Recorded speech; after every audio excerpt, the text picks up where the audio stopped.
परिसरातील रुबिनिसा मंजिल या 4 मजली इमारतीचा काही भाग सकाळी 11च्या सुमारास कोसळला। यात बाल्कनी, दुसऱ्या आणि तिसऱ्या फ्लोअरचा स्लॅब यांचा समावेश आहे।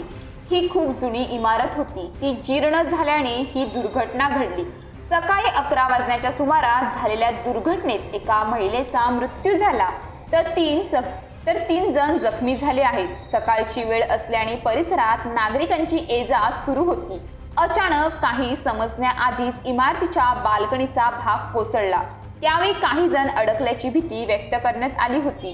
विशेष म्हणजे म्हाडाची इमारत असून म्हाडाने या इमारतीला धोका असल्याची कुठलीही नोटीस बजावली नव्हती। तर मुंबईमध्ये अनेक भागात पहाटेपासून पावसाने जोरदार हजेरी लावली होती। राज्यात काही ठिकाणी पूर परिस्थितीही निर्माण झाली आहे। अंधेरीत सबवे पाण्याखाली गेल्याने तो वाहतुकीसाठी बंद करण्यात आला होता। दरम्यान घटना घडल्यानंतर तात्काळ तेथे रेस्क्यू ऑपरेशन सुरू करण्यात आले होते। महानगरपालिकेचे कर्मचारी आणि फायर ब्रिगेडचे अधिकारी घटनास्थळी दाखल झाले होते। अजूनही तेथे रेस्क्यू ऑपरेशन सुरू आहे। ढिगाराखाली अडकलेल्या नागरिकांना बाहेर काढण्याचा प्रयत्न सुरू आहे। तर जखमींना तात्काळ नजीकच्या भाटिया रुग्णालयात हलवण्यात आले। मात्र जखमींपैकी एका महिलेचा मृत्यू झाल्याचे डॉक्टरांनी घोषित केले आहे।